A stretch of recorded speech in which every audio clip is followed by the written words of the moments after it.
Welcome to Breaking Barriers. You know your path. We know the obstacles, and we can teach you how to tear them down. And now your host, CEO and founder of Adapting Social, John Vigero. But, we're gonna kick off right into this because actually that's the first thing. So, DJ, thank you so much for being here. Absolutely. I really appreciate it. Before, obviously, this interview and stuff and any other relationship, I've seen you around for a while, and I've always admired the stuff that you've done, your brand, how people view you, how you position yourself. What made you choose real estate? So it goes back to 2007. I was working for a top 100, Fortune 100 pharmaceutical company, which I started working at about 2 years outside of college. Okay. And I was working in sales for them. Where'd you go to college? Columbia University in Manhattan. In New York? Okay. Yep. Most overeducated real estate agent in history. So I was doing this job. Super qualified. Yeah, absolutely. It does a lot for you considering you could be a real estate agent with a GED. Right. But I was doing that job, just really didn't enjoy what I was doing, didn't believe in what I was doing, and kind of saw the writing on the wall because all my mentors, the guys who were 60, 61, every year in November would get clipped. Like they were just too close to the end of 65 and their pensions getting fully paid out. So the company would always just clip them. And I'm like, I'm a 27-year-old kid. Like I'm never going to make it that far. Right. So I started thinking like, what else can I do? And I saw that I had a background in sales now, that I knew how to sell. And I came from a construction company that my family operated up in North Jersey for 45 years. Oh, wow. And I was like, how do I put these two things together and find a career or something I could do part-time in moonlight? Right. Real estate was just the natural synergy of those two things. So I started doing that on nights and weekends. And if you remember, 2007, 2008 is like the worst time in history you could have gotten a real estate license because the market had just tanked. Yeah. I just started adapting in 2008. It is. So you know exactly how hard that was. So it was a weird time. Yeah.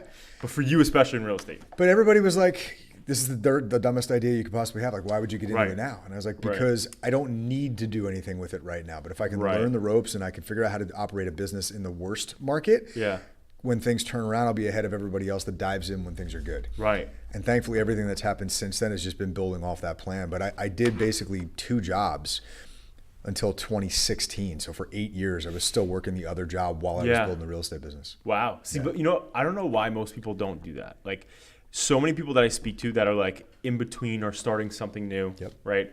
They're like, I'm going all in. And they just either jump in, right? And then they quit because they didn't have the financial stability. Exactly. Right? So I love that you did it that way. But for the people out there that are maybe in that mindset right now where they're like, yo, I want to do this one thing, whether it's start a business, get into sales, leave their current job. What's your advice to that person based on how you did it?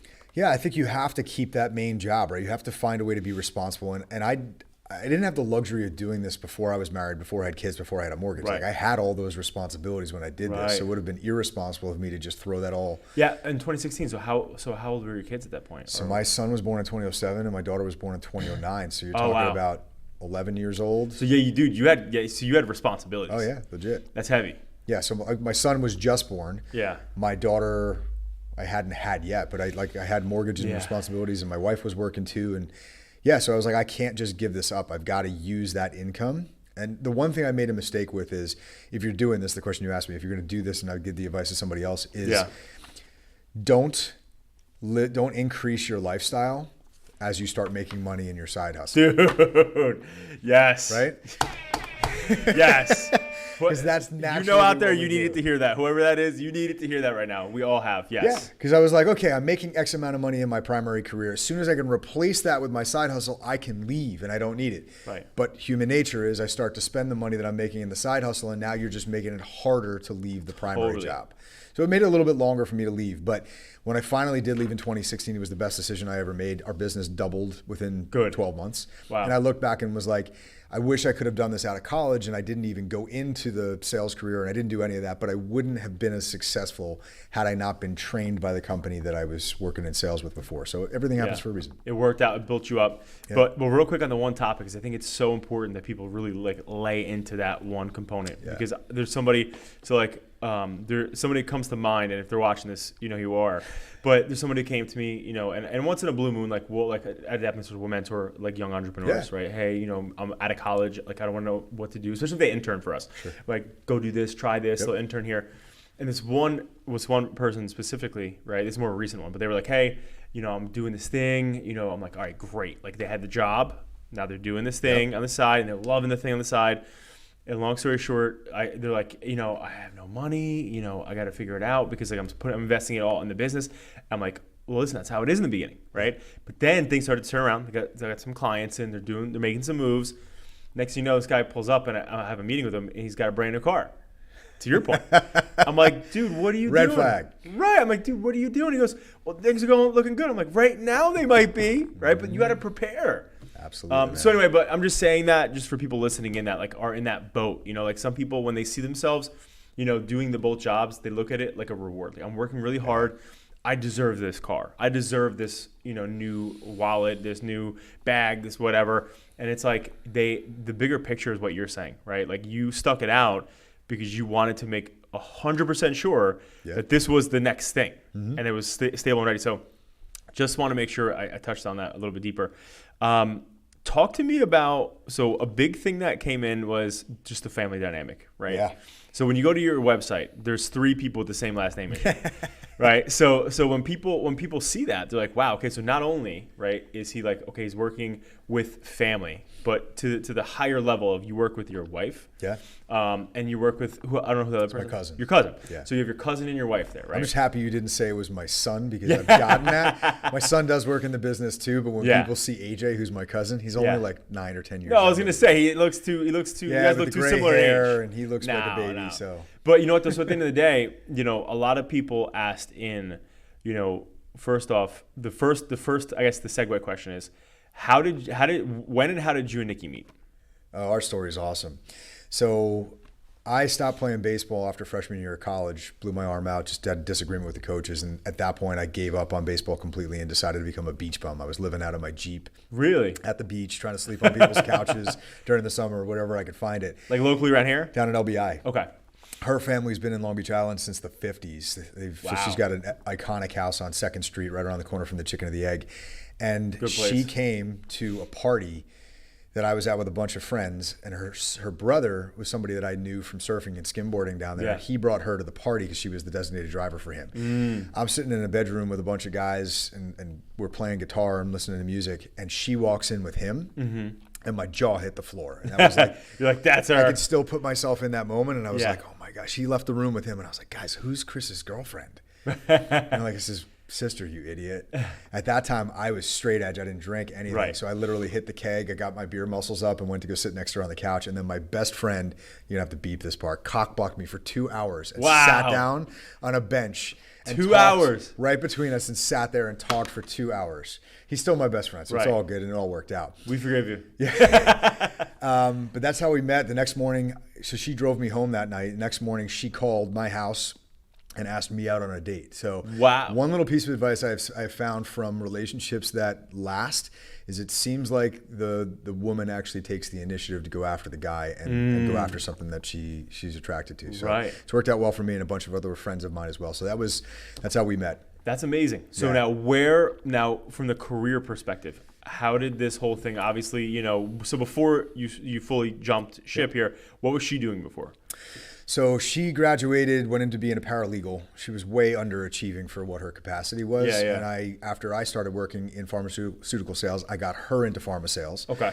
She then left and went into device sales, and she was crushing it. Yeah. So in 2012, so about 4 to 5 years after I had started the business, she had a territory for her device sales job that took her all the way out to Lancaster, Pennsylvania. So there were like 1 to 2 nights a week she wasn't sleeping at home. Wow. She was up early in the morning to drive out there. So I was in charge of getting the kids to daycare. So one morning I wake up my son, we go into my daughter's room, and he and I wake her up, and they're like, "Where's mommy?"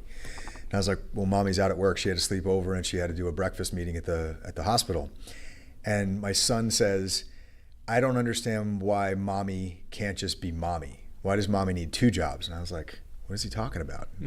He's like, well, Dylan's mommy can just be mommy. Why does my mommy have to be mommy and she has to go to the hospital and talk to people? And I'm thinking to myself, first of all, it was like a dagger in the heart. Yeah. But he doesn't even realize that she's helping me in real estate at this point. She's got 3 jobs. Right. So it took me like 3 or 4 days to get the courage up to tell her because I knew she'd be heartbroken to hear it.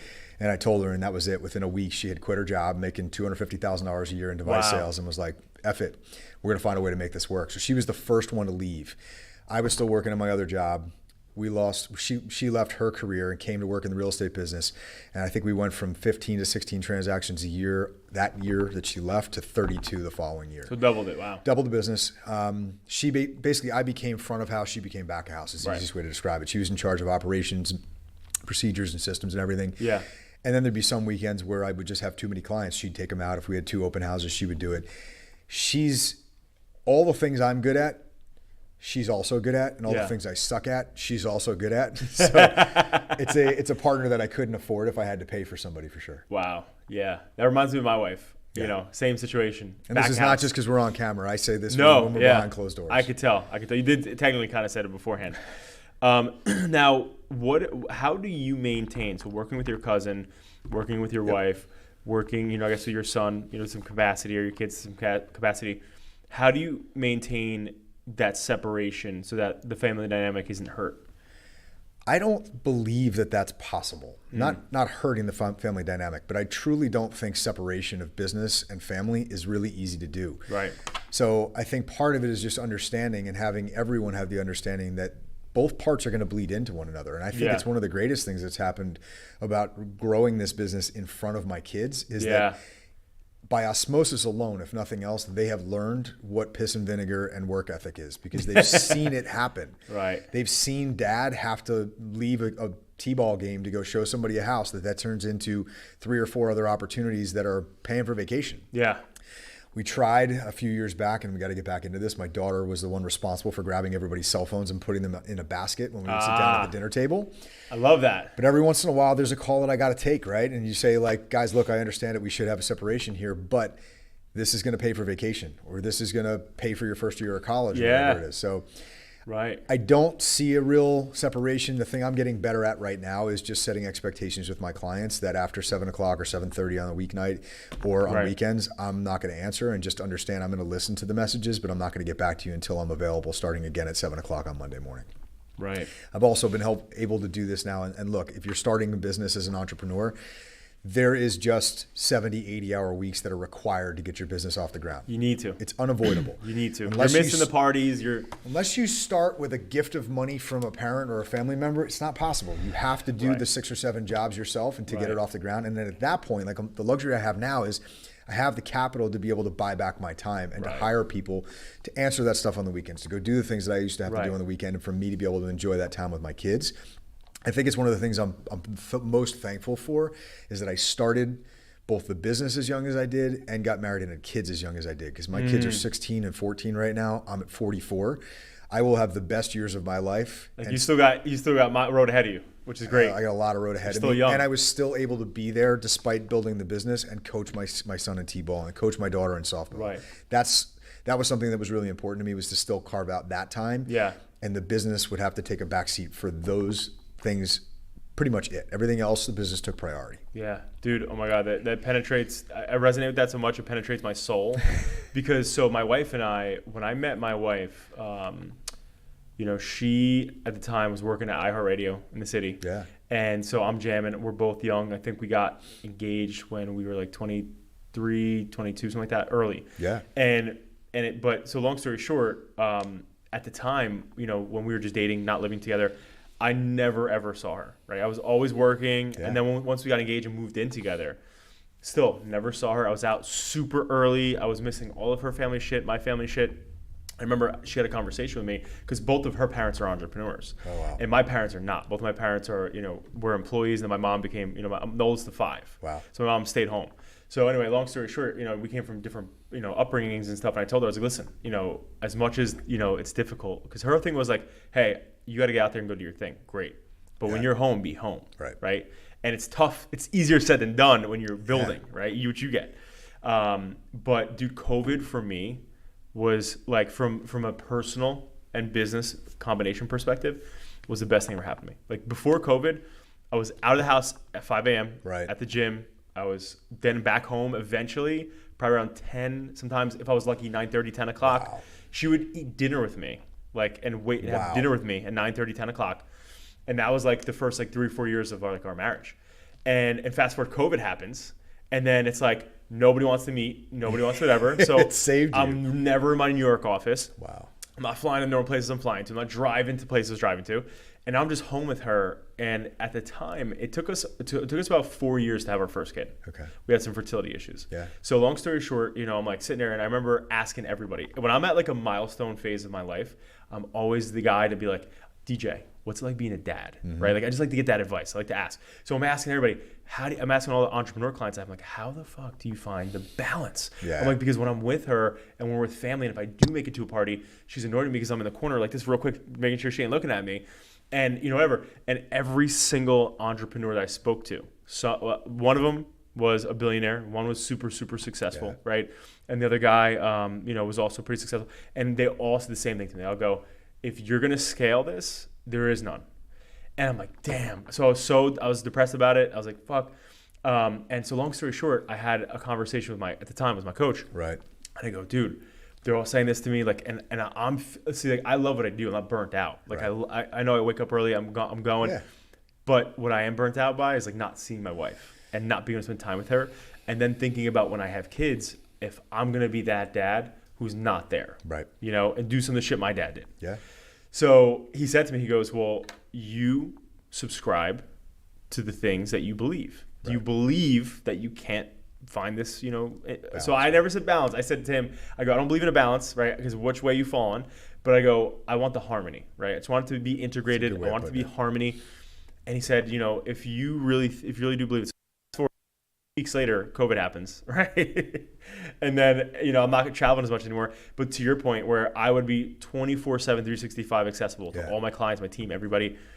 I was like, after COVID, I was like, dude, I have to protect my time. And then after that started to happen, and I was home more with her, I was more present with my family and stuff, everything changed for the better. Right. For me, my health, the business's health, everything. And what point did she start working with you? So, yeah, sorry, good question. So at the time, we were scaling, and so back to what you saying, wearing all the hats, I think it was like 2013 or 2014. I think we were at that point, maybe we had like 15 or 20 employees, right? Okay.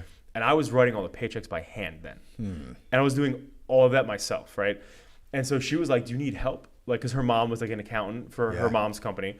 And I'm like, nah, I'm good, whatever. And like, it wasn't even a financial thing. You just didn't want her to have to do it. I was like, you know what, I got it. Like, and I'm also crazy with numbers, like my numbers. I have to look at everything. So she goes, let me just help you with the payroll. Sure. That should be easy. And then she came in, and then she's like, let me help you with the billing stuff, for billing clients and stuff. I'm like, all right. And then eventually it was like these things that like were not on my plate that she was doing way better than me, like fucking way better than me. That's the tough part, right? Is realizing somebody could do it better than you. Yes. And also, who could you trust more than your wife with your money and your operations, right? Absolutely. You couldn't, right? No. And my wife is, based on what I've read and heard and spoke to your wife, our wives are very similar. Yeah. And they're very strong, So I would say, I think it was like 2014 or 2015 where she fully was like, all right, like, I'm going to start doing some more stuff. And she was doing some more stuff. And at the time, she left iHeartRadio. So her family, they build fishing yachts in Bayville, New Jersey. It's called Henriquez Yachts. So they build sports fishing boats. So she was there. She left because her grandfather got sick with cancer, went down there to help them, right? Left her job in the city. So she was doing my stuff when she got home, and then she was doing her stuff with her mom. And then right around the time that COVID happened, we looked at each other, and she's like, do you think that we should I just stop working there? Right. And I was like, and it was a weird thing because it was always like, yeah, it's her main thing. And like, she's just kind of helping. And I was like, you know what? I was like, yeah, let's do it. Fuck it. Let's try, same way, you gotta leave. Let's try it. And yeah, so anyway, long story short, she did. And it was honestly the best decision that I've ever made. 100%. Yeah. And we're so good together and stuff. But on that topic though, so I want to talk about kids for a second. Mm-hmm. So one of the things so you have the grit that you have, I have the grit that I have, because of our upbringings and like what we've been through, what we've seen, right? One of the things I've battled that I want to get your thoughts on, right, is, so I came from a place where, my parents, we had financial challenges, right? I started adapting because my parents almost lost the house, right? When I was 17. So I jumped in and was like, how can I help? And fast forward, whatever. But I feel like I am who I am because of the really fucked up scenarios I've been in, right? Being on food stamps, thinking we're going to lose our house, all this crazy shit that I've been through with my family, right? My parents. And being the older child, I watched it all, I heard it all. So it wasn't like I was like hidden from it. It was like, yo, like this Christmas, you can only get one thing. What's that one thing you want? Right? Like this is this. So I grew up in that world. But that's why I'm me. And now I'm in a world, right, where I'm setting my kids up for success. They're never going to experience that level of pain like that, right? So how do you raise, kids to be resourceful, hungry, grit, when they're raised in a completely different and safer environment? I worry about this all the time. I mean, look, my kids are spoiled, for sure. I mean, they don't have I grew up in a middle-class family. I never wanted for anything. My parents provided for everything I could possibly have needed. Like I find there's a little bit of like imposter syndrome that I deal with, right? Because so many entrepreneurs come out of the fact that they grew up with a childhood that was challenging. They grew up out of poverty. They grew up out of a dad or a mom that was an alcoholic or something. I don't have any of that. Like I grew up with a pretty gifted childhood. Which I'm lucky for, but at the same time, I kind of sit here and I'm like, why am I here? Like I didn't earn that those same stripes that everybody else did. But you also were chilling at the beach. So what turned it on for you? Not many people know this story. I was doing a job for this pharmaceutical company, and I could legitimately pull the job off in probably 15 hours a week. Okay. So there was a day that I came home, like after a while, I was seeing a pattern here that like I would come home at like 1:30, 2 o'clock in the afternoon. I had no kids yet. Bored. I would sit on the couch. I would turn on the video games, and I would play video games for 2 or 3 hours, playing Call of Duty with like a headset on. And I'm sitting there. Wait, Xbox or PlayStation? Xbox all day long. And I had this epiphany. I don't remember what it was, but I was like, what the fuck am I doing with my life? Right. Something just switched on in my head and was like, dude, you are 24, 25, 26 years old. You are wasting the best years of your life where you should be building something. You shouldn't be enjoying this now. You should be in the shit right now so that you can enjoy this later on. And something just switched on and I was like, I got to go. I got to move. Yeah. So at that point, it just lit a fire in me. I was like, I need to go figure out something I can do while I still have this career, while I can build this and then build towards something greater. So I'm very thankful that spark got ignited. I don't know where it came from. But I grew up in a family with immense work ethic. Like my dad and my mom just built that into me. And I think that's huge. My drive and what I give to my kids comes from the competitive spirit that I got from athletics. So I was a 3-sport athlete my entire life, played baseball in college at a D1 level, and just like people get this wrong about me because they see some of the things I put out on social media that are very competitive. I don't compete with anybody else. I don't need other competition. Like the mirror is good enough for me because I'm always just trying to get better than me. So that spirit of like, I'm just trying to attain the best version of myself and I will never get there, which will always make me continue to strive for more and more. It's an endless mountaintop. That is all I need. And that is what makes me wake up every single day. And I think my kids, because my wife is the same way as well. She didn't grow up an athlete, but she just has that fire in the belly spirit. They see that. So no matter if we've spoiled them because they have financial wherewithal that we didn't grow up with, I think just because in their soul, they compete with each other, they compete with us, and they want to try to do better. That to me shows me that they're going to have that drive later in life. And I've seen it happen already, right? So my son is a sophomore. We had a conversation last summer, and we've been kind of breeding this into them for the last 3 or 4 years because I'm watching these kids who are juniors in high school who are talking about where they're going to college. And the parents, and like, guys, don't take this wrong. If your goal is to get your kid to a big D1 school, and that's been a goal of yours because he'd be the first child in your family to do it, like go for it. I've been there, and it's not quite all that it was cracked up to be. So I've seen behind that curtain of like, this is all just BS. The college name on the degree, especially if you're not going to become an engineer or a doctor or a physician engineer or some degree that really depends on being at a big name institution. It's all the same education, just with a different name on the resume. We've bred it into our kids. Like, you don't need to go to that big school. Like, go to Brookdale for 2 years. Go finish at a big school if you've earned it at that point, and then go start your business. Because it's the biggest regret I have was not starting a business earlier. Rather than working for somebody else, our kids get it now that like they need to build something so that they can control the environment. And it was really impressive. So I've got a son. Both my kids are gifted in different ways, and my son's school comes very easily to him. He'll probably get a scholarship educationally to go somewhere. And I asked him like 3 months ago, I was like, so where are you thinking about going? I know it's only sophomore year. He's like, going to Brookdale. Really? And I was like, that's good. Wait, what? He's like, yeah, I'm going to Brookdale and I'm starting a business when I'm out. And I'm like, slow down a second. First of all, if you can get an educational scholarship to Stanford, you're going to fucking Stanford. Right. Because it's an opportunity you don't turn down. But I love that you've thought about this and understand and ascribe to the belief of like, get the education, get the degree, but go out and build something. But also don't set your sights so low. If you can achieve something higher than that, go for it. Dude, that's so sick. That's awesome. I'm very fortunate that the kids have understood that. We'll see what they do. Yeah. But real quick on that topic, I want to get back on that. Actually, I don't want to fear that place. Do you like, if your kids came to you and said, we don't want to go to college, does that matter to you? I think they need to have a bachelor's degree just because it's a necessity in this world. And God forbid you start your own business and then have a need to go out and work for somebody else just to be able to provide for your family. I think they have to have the backstop. Got it. But I don't care if it's online. Right. Like get the degree. It's crazy how much now that's super acceptable. Just go online. I forget it's Phoenix online or however it's called.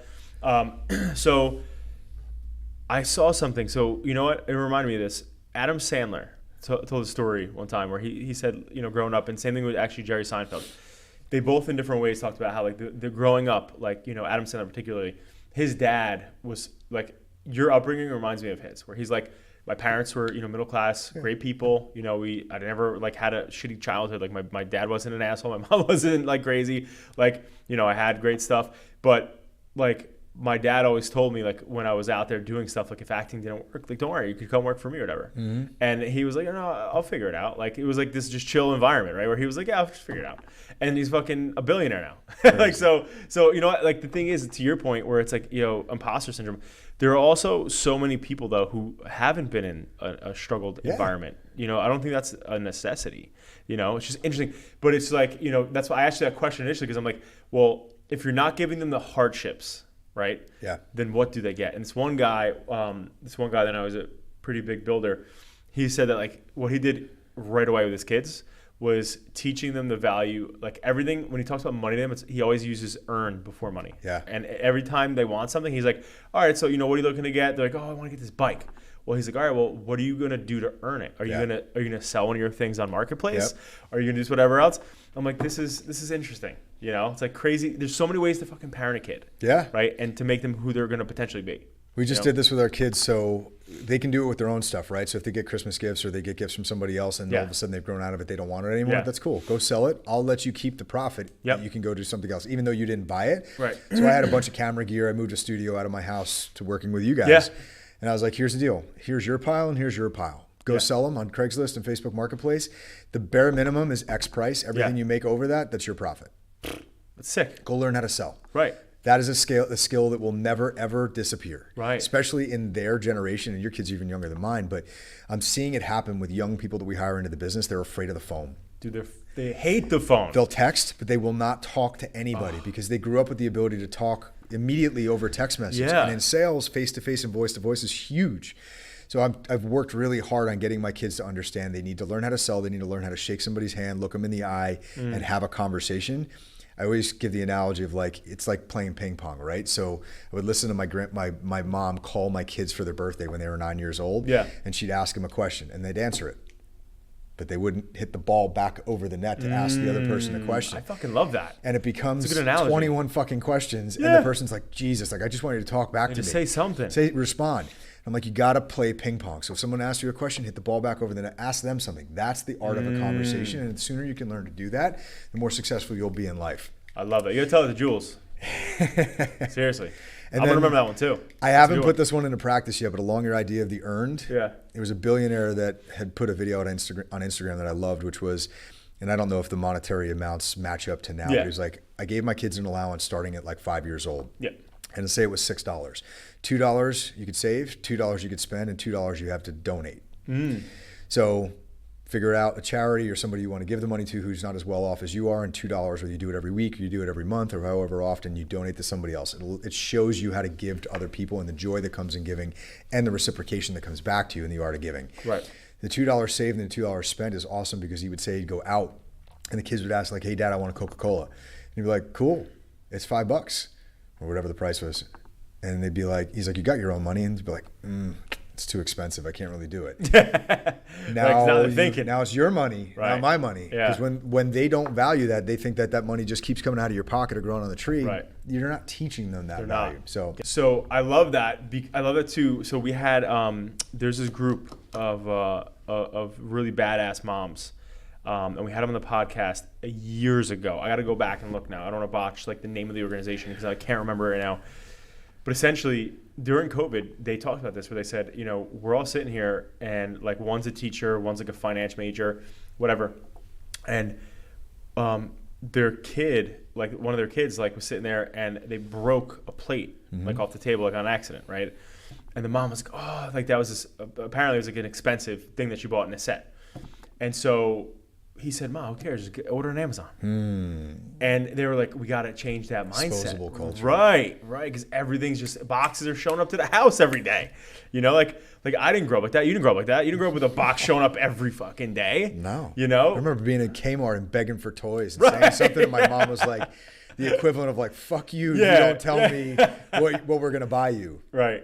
Now, and also, before I forget this, now, who gave you DJ as a nickname? Does your family call you DJ or like everybody calls me DJ except for my dad. And my dad is David. Got it. So he's David as well. I got DJ just because there were two Davids in the house. And it was just easier to do that. So, got it. And he didn't have a middle name, so it was easier to call me DJ. But Understood. he calls me Dave. Everybody else calls me DJ. I wondered that. Like, was that a friend nickname that came about when you were younger, or a family? Okay. And I didn't need a nickname because I already had a nickname. And people want to lengthen it, right? DJ's short enough, it turns into Deej.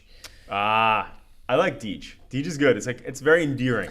But you got to be at that friend level to be able to call you Deej. You got to earn it. Yeah, you can't just be, what's up, Deej? Like, no, you got to fucking know you. Plus, it was not the easiest name to grow up with in the 80s with Full House. Oh, dude. Yes. Yeah, having DJ Tanner, who was a girl that had the same name as me, wasn't the easiest name to carry. Jeez.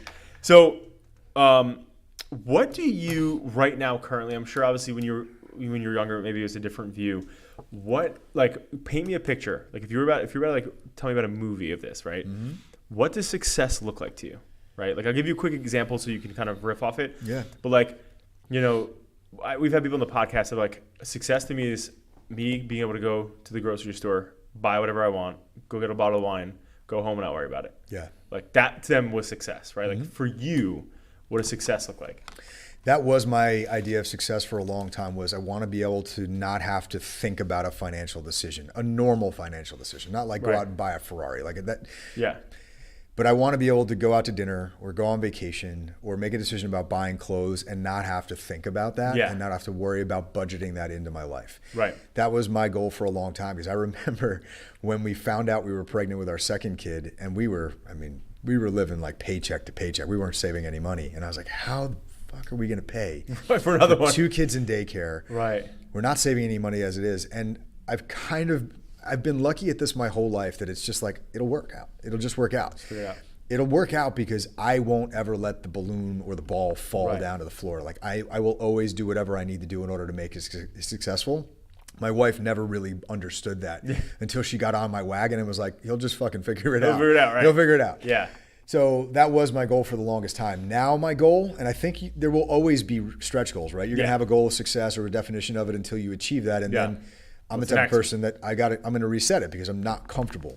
My wife's always said to me, she's like, why can't you just be comfortable with what you have? And I was like, it's okay. It's not that I'm not comfortable with what I have. I'm just not there. I'm not to where I need to be. Right. It's not financials. It's just that I haven't achieved the highest and greatest version of myself. And you signed up for that. Like you knew that when you met me, you knew that for 3 or 4 years before we got engaged and got married. That's just who I am. And she accepts that. And I'm very happy with the things I have. It doesn't mean I don't appreciate the things I have in my life, but I just have to strive for more. So for me now, my next reach goal is my wife and I want to live in Southern California. We've had a goal for 17 years to move out to Encinitas. And where is it? Encinitas, California, just north of La Jolla. Yep. And we've had that goal since before we had kids, and we tabled the goal and said, let's have kids, let's have them out here so they're close to the grandparents. And then when the kids are out of high school, it'll be our chance to do it. So we've got a lot of things we need to do in the business and people we need to bring into the business and management levels in order to get there. Yeah. Because the business will still be here, but we're going to be managing it from another coast. Right. So I can see you being a Cali dude. Everybody says, do you you'd fit in. I do. Okay. I mean, that's my goal, right? 75 degrees and surf every single day. Yeah. Everybody's like, yeah, but California's got so much shit wrong with it. I'm like, have you seen Jersey? Right. Right. We got the same problems. Yes. So if I'm going to deal with politics and issues that are in the state and taxes being high and the cost of living. So no Florida, though. Not a Florida guy. You can't surf in Florida. Yeah. Plus, there's too many people from Jersey and Florida. I know, dude. It's the melting pot, right? Yeah. Literally the melting pot for Jersey, New York, and Staten Island, right? But so that's my goal. My goal is to be in California, and it's really like a 3.5 and 4 year goal right now. Yeah. And to have the luxury of being able to operate the business from there, have it running itself with oversight from the other coast. Yep. And then to be able to work on the business versus in the business. I love it. It's like mentoring. Mm-hmm. Yeah, that makes sense. I love that. What's your take on this NIR thing? NIR. So the NAR lawsuit? Yeah. So with the sales and the buyer side and stuff, like what's your angle, and do you have like a plan of action from your guys' side with like, hey, here's how we're gonna? Yeah. If anybody knows me, I am a planner, and I am always ready before things happen. So thankfully, I'd been paying attention to this for about the last 3 years, and I was asked to speak at Inman, which is a big real estate conference, for 2 years in a row about this. Yeah, it's a big deal. So I've been watching it, kind of planned and prepared for what was going to happen. I personally think it's the greatest thing that will happen to this industry on multiple fronts. Yeah. Most real estate agents don't feel that way, right? But we've been using what we call buyer loyalty agreements for 10 years in our business. All of our agents have been required to use them from the outset. So it's not a change for us, other than the fact that we have to describe to people that there's a potential they may have to pay us rather than it coming from the other side of the transaction. But I don't think that's going to change all that much, to be honest with you. I think that sellers will still realize they stand the best chance to sell for the most amount of money if they're incentivizing the agent on the other side of the transaction. Right. The analogies I keep giving is, if I lost my dog, am I going to find my dog faster if I just go do it myself, or if I hire the entire town by offering a $1,000 reward? Right. They're going to help me find my dog. Dude, that's a great analogy. I love that. It's the same thing. So the thing I love about it, though, is, and this hurts, right? This hurts for people to hear this, because everybody got into real estate kind of the same way. They fell into it. Nobody goes up as like a 16-year-old kid and is like, I'm going to be a real estate agent. Unless you've been watching $1 Million Listing and you're like, I'm going to become a real estate agent because I'm going to sell $1 million houses. Right. Most of us fall into this, and it's a great career to fall into because the cost to get into it's so low. Right. But the problem is, because the cost to get into it is so low and the threshold to stay in the business is so low, there's a lot of terrible agents saturated. out there. And that is the image that the public has of working with realtors, which makes it really hard to differentiate yourself in that space. Right. So the great thing that's going to come out of this is going to be, if a buyer now has to potentially come out of pocket to pay an agent, they're not just going to pick somebody off of Zillow. They're not just going to pick somebody in an open house. Right. They're going to interview people like a seller does before they pick somebody to sell their house, and it's going to weed out all the shitty agents. Yes. Because if you can't provide value, they're going to put you out of business. Totally. So the value of an agent will go up. The experience of the transaction will go up and be elevated on both sides of the transaction. And for those of us that are professional realtors doing this at a high level, the experience of working with other people on the other side will be higher too, because you'll be working with a pro who's been doing this and tenured and actually provides value, versus very often the cases you get somebody who's closed one deal on the other side of it, or happens to have a license, but they don't approach it as a full-time career. And you have to coach them through the entire transaction. In best case scenario, worst case scenario, they derail the whole thing, and you're just picking up the pieces all the time. So I think it's a great thing for the customer. Obviously, it's a little painful on the buy side right now if they have to come out of pocket, but we haven't really seen that change, and I don't know that we will. Yeah, because the interesting part is I'm seeing all these funny ass memes of like a guy at a restaurant, his friend's a realtor, he's like, yeah, I'm gonna sell my house. And the guy's like, well, why didn't you call me? He's like, this guy told me he'd do it for $1,000. And he goes, dude, I'll do it for $500. And he goes, oh, you got the job. And it's like, now, those are the memes going around right now, where it's like, people are doing it for nothing, bro. Give me some almonds, I'll sell it. And look, it's going to happen, right? I'm thankful enough that, and look, you could grab a snippet of this, and I could have to eat my hat in 4 years when I'm completely wrong. Yeah. But you could hire an agent for $400 for the last 15 years. It's existed. True.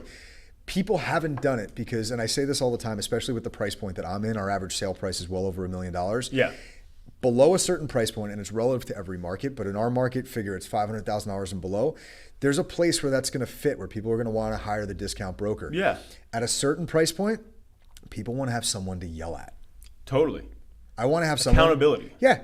I don't want to have to pick up pick up the phone, dial an 800 number and get somebody in the Philippines who has no idea what's going on with my deal when something's wrong. I want you to come to my house and explain to me what the hell is wrong and how you're going to fix it. Yeah. And that's the value of having somebody who really approaches this at a high level that earns what they're worth. Right. And has that experience. That's actually a really good point. And I think I share the same from, again, being in the real estate business, from this side for 16 years. Just seeing, I remember the first time an agent came to me, I was like, hey, I'm going to be my own brand. I'm like, dude, you work at KW. What are you talking about? Like, you had a name badge that says Dave. Right. Works at KW. Like, what the fuck do you mean you're the Dave team now? Like, it's so crazy. And the evolution of real estate to now be at this point where it's like, that's a conversation of like, well, okay, like, so the question I have for you though, that we got asked, for you for this was, so how would it work? So let's just, for easy math, right? Mm-hmm. Let's just say you're not selling homes over a mill and you are a discount broker, right? Mm-hmm. And Rob over here is looking for a house. Okay, so you're like, hey, $499. Yep. Okay, you come to me not $500, $499, right? And so, actually, let me change that for a second. Actually, because right now, technically, right, if you sell, let's just do easy math. Sell $1 million house. What's the commission before this whole thing went down? So let's say it's a 2.5%. On your side, let's say it's a 2.5% commission. It's $25,000 from selling $1 million house. Right. Before you split with your broker, before your expenses, whatever those are. So that said. So now in this world, let's just say, completely renege on what I said. So Rob's looking for $1 million house. Yep. Boom, comes to you. I'm the buyer side though, right? Yep. So I bring him to the house. Him and I, we're doing the 2.5. Yep. Technically, right? I tell him that he's cool with it. So now he's gonna have to go into his Can they put that into the mortgage deal? Yeah. So there's 3 ways it's going to happen, right? The first way, and this is how we present it to our clients, is this is our fee for working with us. Yeah.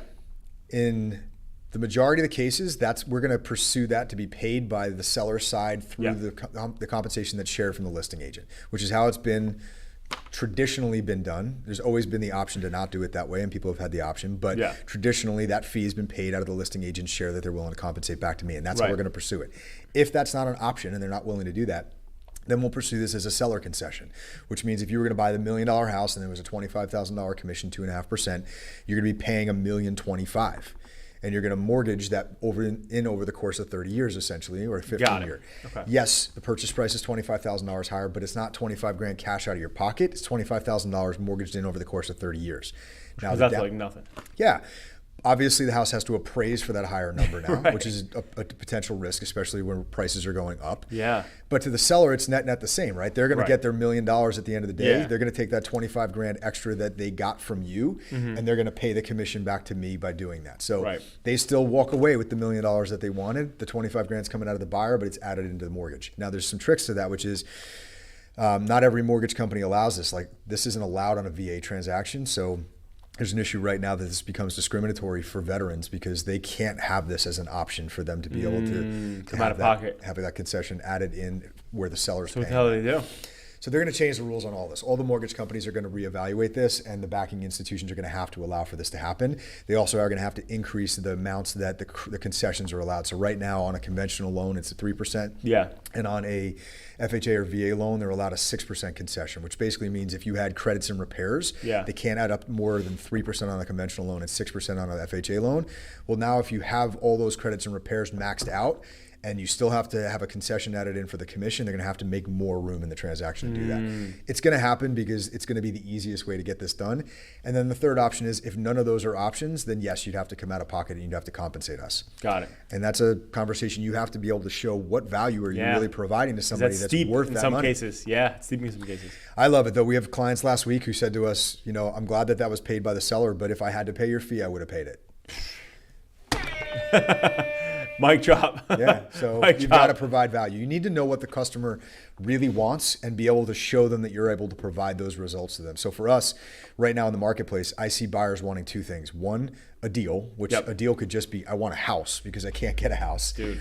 Or I want a below asking price, or I want whatever terms on it. And number 2 is I want access to off-market inventory that I can't find because I know these houses are coming for sale and they're not making it to the market. We have systems to show how we're getting deals for less than the average agent in the state of New Jersey, and we have off-market inventory we're able to bring to you. That's a value to a buyer now to go, okay, I'll hitch myself to your wagon because you're solving those 2 problems for me. If you don't have that, you need to solve the problem for the buyer if you want them to actually sign up and potentially have to pay you. Yeah. See, that makes sense. if you're an agent, new agent watching this, you better take notes on this. And maybe even a current agent. I mean, not even a new. All right, so now we're gonna do a quick speed round, Robbie. Okay. So by the way, this is my first pod back from paternity. I'm excited that it's you. So it's pretty cool, man. You didn't there's no rust on you at all. no, I'm ready to go, dude. I'm like, I was so pissed when we rescheduled because I fucking love your energy, and I'm like, we're gonna fucking kill it. And then I was like, so this is the first one back, but so I'm changing this up, right? Okay, So let's obviously go. this is our 6-year anniversary on the pod, and I typically ask two questions. I'm gonna ask you still, but I'm gonna change something. So I'm gonna do a speed round, okay? Let's go. So Robbie shot clocks. So literally speed round here.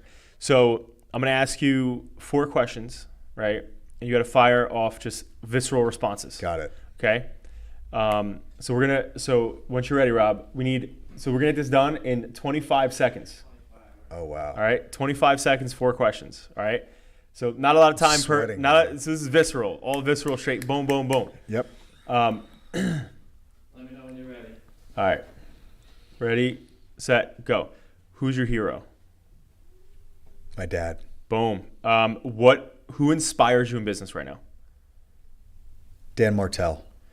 What book are you reading right now? Dan Martell's Buy Back My Time. How are we looking? 10 seconds. Ooh, he's killing it right now. Actually, I only had 3 questions. How do you spell DJ? I thought at the end I was like, I'm gonna riff one off. It fucking didn't happen. That was quick, but I want to elaborate on the one thing, dude, because honestly, I get choked up every time I hear stuff like that about like your dad. So talk to me about that. Can you like expand a little bit? My dad has been my idol and my hero my entire life. He made it a priority while having a small business and running a business that was family operated with my mom in the business. So like I grew up in a family where mom and dad worked together, which gave me the model to sort of follow with my wife and I. But he coached me in every single sport I played from the time I was 4 years old until the time I graduated high school. Like he literally found a way to be an assistant coach on the baseball team in high school. He was an assistant coach on the varsity football team. Right. He just found ways to always be around. Yeah. Is he still with us? Yeah, he's still around. Okay, good. And all of my friends loved him more than they loved me. Kids would rat me out. Like I wasn't allowed to drink in high school at all. I wasn't allowed to smoke. I wasn't allowed to do any of that. Yeah. They would, because he had enlisted them that like, hey, by the way, if you can keep. This is a crazy story. So Dave Keller, if you're watching, you'll appreciate this one. He's one of my oldest friends who like beat me up in kindergarten. Yeah. He was allowed to keep beer in my garage refrigerator in high school, and I wasn't allowed to drink anything. But it was okay for everybody else to do it, but they were all enlisted. That like, if DJ ever goes off the path, you come let me know. Wow. So he had built an amazing environment by coaching all of these people that they idolized him, and they wanted to just be part of his life. And it gave me a good model to follow of like how to make sure that I'm part of my kid's life and to be able to stay relevant to them. And I think a big part of that was just having kids young. I think the farther apart you are from your kids, and this isn't a guarantee, but like if you're young enough, you can still relate to them and they don't look at you like you're 2-3 generations apart. And I try to do the same thing. I wanted to get married young and wanted to have kids young. I found a woman who wanted the same things, and the plan worked out well from there. That's awesome. Yeah. I thought of the fucking 4th question. So are you proud of yourself? Absolutely. Good. Most people, I like to ask this question too, and it's not the two. These are kind of spicy questions I'm going to ask. Like next spicy. Up. But most entrepreneurs, and I know the answer for you, but like when you're in the real thick of it, like I like to ask the question, like, do you like, if you were to go back and you had to do something different when it comes to your career, right? Because most people be like, I wouldn't change anything, which I agree with that school of thought. But if you had to, what's one thing you'd go back to the beginning, right out of college, and do differently? Coach baseball. So be a coach instead of just actively playing. Yep. At what level? Like after college, you're saying? I probably should never have coached Little League. I probably should have gone to just coaching like college, like straight out of the gate. Yeah. I played it at high level. My expectations are that 4-year-olds can do that, which is not the case. And anybody who had a kid who played for me probably appreciates that I'm coming about that honestly. What the fuck's going on with Johnson? Yeah, he's not hitting shit today. But I also I believe that you can push people to limits that are beyond what they believe are possible. So I think I always did a good job of that. Whether I crossed that line, somebody else can be the judge of. Yeah. But I think my ability to push people was probably better served at a high level, and I really still do enjoy being around the game of baseball. So I think that would have been a good thing for me. That's awesome, man. I think that'd be really cool. There's so many different perspectives in leadership when you are a coach. Yeah. So I love that one. All right, so spicy time. So there's, I'm gonna say one is a difficult, one's more spicy, one's a little mild. Which one do you want first? Let's go full spice. I love it. So we've been asking this question for, I think, roughly like 3 years now. Asked, well over 100 people this question. I would say maybe for over 100 people, maybe 2 or 3 people asked for the easy one first. So obviously your character and your entrepreneur obviously shines through there. But all right, so a lot of times we think about legacy, where your feet are planted right here today, right forward. I want to kind of reverse engineer this and kind of make this into kind of like an exercise, but also like the same thing how you painted me the picture of success earlier. Now, obviously, I don't wish this, right? But I want to extract what it would be from it. So let's just say, you never met your kids' kids, okay? And they're sitting there and they're looking at the one thing that's going to supersede you, them, their kids, and that's your gravestone. And they're saying, I wish you met Grandpa DJ. What would follow that? What were you like to them? What would they say about you? So I think if we try to like literally break it down into what could fit on a tombstone, it would be, he changed families' generations. My goal is to create generational wealth for people through real estate. That's my driving goal. And it's not just about selling a house or buying a house. It's teaching people how to have real estate be what creates generational wealth for them, so that you don't have to have your kids go and punch a time clock and their kids go punch a time clock. Real estate is the way out of the rat race, and my goal is to help as many people get to that as they possibly can, including myself and my kids and my kids' kids. So I think about this fairly often, believe it or not. I told my wife about this recently. I was like, I keep having this recurring daydream of dreaming about how many people show up for my funeral. And it's important to me that I've impacted enough people to have that be the case, that when I do pass, that I want enough people to be there whose lives that I changed. And it wasn't like, he just sold a house. Like I want their families to show up and be like, he changed everything for my family. He allowed my dad to leave his job. He allowed my dad to move closer because he made the money on the house and found a way to invest that he could move where he wanted to and didn't have to go back to that same job he hated doing. That's my goal. And that's not just for our clients. My goal is to help the agents that join us and the people who are part of our staff. Like, you might not be a realtor, but you're on our staff. I want to help you, to teach you how to invest in real estate so that you have FU money on the side. You just choose to do this because you like being here with us. Yeah. So that's my goal. My goal is to change enough lives that a lot of people show up at my funeral. I love it. That's really deep, man. Most people think about like they're motivated by death because obviously we're not going to be here forever. Yeah. But it's interesting to also think about the other side of the coin, where it's like, obviously we've all attended funerals, sucky as they could be, but like who's gonna show up and why? Yeah. And that's the interesting thing. The second one, which is not so heavy, is has there been a quote or adage over the years when you think about resiliency? It could be a DJ original. It could be, your dad, David original, whoever in your life original. I like those better if you have one of those. And I think I asked you this question because when I was first starting adapting, at the time, I was still living home. Obviously, I was 17, I was in high school, and I'm like, how can I motivate myself, to keep going? Because at the time, I stumbled upon this stuff because I Googled like how to make X amount of dollars, because I needed to tell my family at the house. And I found all these air traffic controller, but I was too young. No college degree required. Yeah, I don't think they were hiring you for that one. Yeah, and I found website freelancers. So I was like, okay, it's interesting. Fast forward, I'm getting rejected by everybody in brick because I grew up, my family's from up North Jersey. Then they moved us down here. Okay. So I was, going door to door in brick and getting rejected left and right. And so I was like, I got to find something that's going to really motivate me. It sounded cheesy, but I was like, I want to find something. This is before all the shit that's on Instagram now. And, this is way before Instagram. So I find this thing on Google, and this goes back to finding the right partner, which I'll dive into with you on your side later.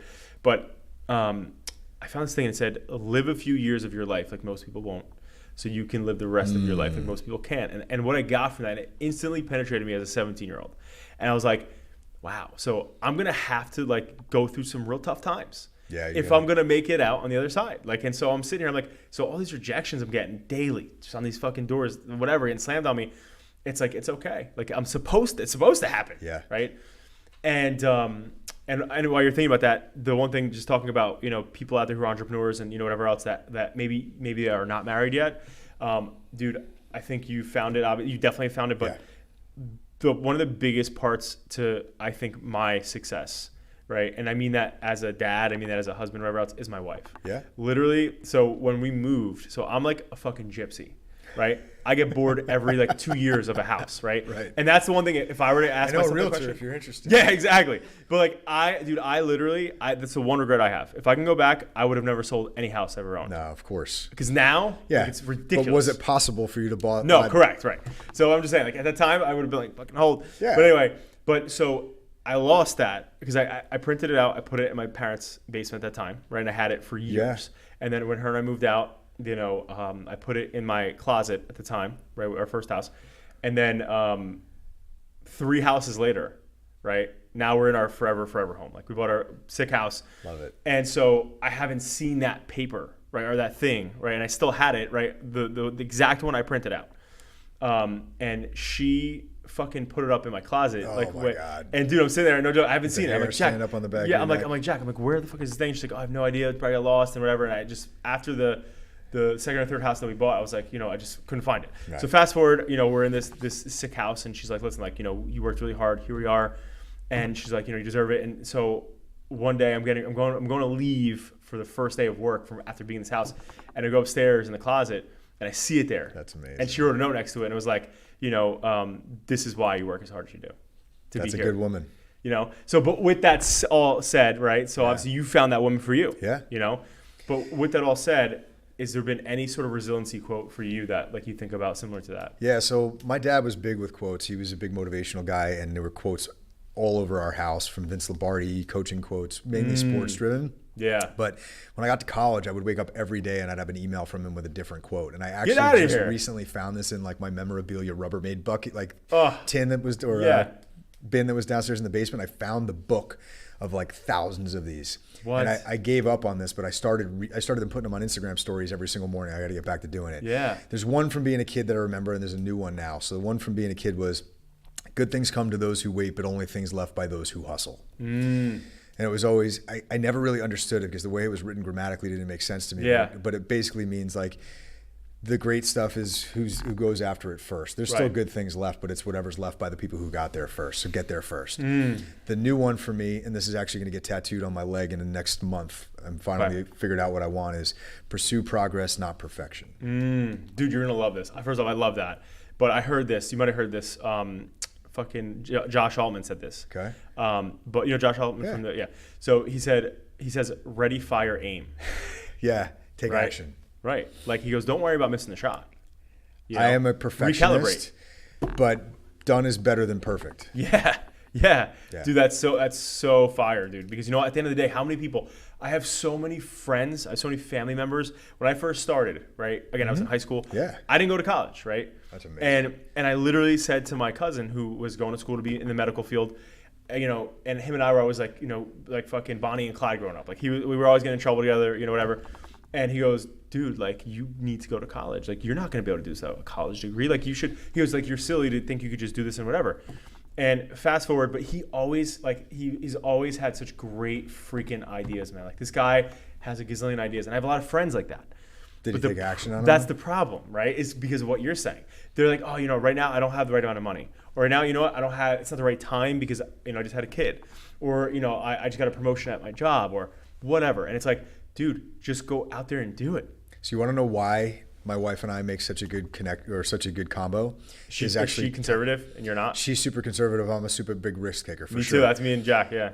And I don't know if this is from Malcolm Gladwell's book, The Tipping Point, or if it's from a different one of his books, but it puts people into different personality profiles. And if you're an ideator, You need a connect. You need an implementer. She is my implementer. She's not the idea person. I'm the idea person. I can come up with a million ideas, but I can't carry them through. Yes. She can take my vision and actually make it happen. Yes. So if you can be that person who has the ideas like your friend was and have your ability to go put it in action, that's a partnership you need to lock up day one. That's fire. If you're listening to this, you need that. And honestly, in business, especially when you're growing, like you need those two to complement each other. Absolutely. DJ, I'm a big believer that time is the one, asset we don't get back. For sure. So you spending it here with me today and our listeners means the world to me. This was cool, man. So thank you. Absolutely. Where can people find you? This is where you plug yourself. So socials, web, whatever. Yeah, easiest place to go is to my Instagram. So it's at DJ10HOEVE. So DJ Ten Hoeve with the numbers. And then from there, there's a link in bio that take you to our websites or all of our other socials. So. Yeah. Dude, by the way, I fucking love your last name. Certainly not easy to forget. You can't forget. So when I heard it the very first time, I remember hearing it the first time, you think about like Jay-Z was always Young Hova, right? It was never my nickname. I was going to say, you were never Young Hove? No, it was never my nickname. My wife actually got that nickname after she was married to me before I got that nickname. No, I was just Deej. It was just easier to have that single nickname. But I always joked before we had kids that like if I really wanted to screw with them, I could have named my kids 8 and 9. So it could have been 8, 9, 10 Hoeve. Could you imagine? Oh my God. Yeah. The world we live in today, dude, that would have happened. Oh, right? for sure. Like somebody who's our kids' age or your kids. Wait, technically, is your kid a Gen Alpha? Your kids? Yeah, so they're not millennials, they're Gen Alpha. Gen Alphas, right. So we'll see that in the Gen Alpha. Or like name one of them 9 Hoeve, 9 Hoeve, 10 Hoeve. Right. So we didn't even realize until we had an au pair come over after my son was a year and a half. We hired a Belgian au pair thinking, hey, let's hire this girl who's from my native country and she can help speak Dutch. We didn't realialize until we brought her here. Do you speak Dutch? I don't. I was going to say, damn. That we didn't even say our last name wrong. So like it's supposed to be pronounced Ten Hoeve. Ten Hoeve's fucking hard enough. Like let's just go that route. But it means from the homestead, which I couldn't be doing a career that actually matches my last name any more than that unless I was farming. But here's the best part. Like my son will hate that I publicize this because now his friends are going to hit him up with this. Yeah. We named my son before I understood any words in Dutch, and his last name means from the homestead. His first name, Van, means from. His name is literally from the homestead. It's like I gave him a stutter. From. Wow. The girl got off the plane. She was like, "Why is his name from?" Yeah, like you didn't really know any Dutch when you named your son, did you? And I was like, no, but he's got a kick-ass name. Wow. And do you know what's so cool though? So I found this out. You ever been to Peddler's Village? Yeah. In Smithville. Yeah. There's like that one like family like dynasty shop that like can give you all your like where you like shield and all that stuff. Yeah, whatever. And he's like, "Do you know what Vigaro stands for? Has anybody ever told you this?" And I was like, "No." He's like, "It's wanderer." Huh. And I was like, "You said you were a gypsy." I'm a fucking gypsy. I'm like, dude, that's me. I'm like, dude, this guy, that's crazy. Yeah. That is wild, man. But anyway, again, dude, so grateful for your time. We're definitely going to have you back in. Pleasure. And go give DJ a follow. And if you're in the area, this is the guy for real estate. Thank you, man. Thanks, man. Appreciate your time. Dude, crushed it. Let's go.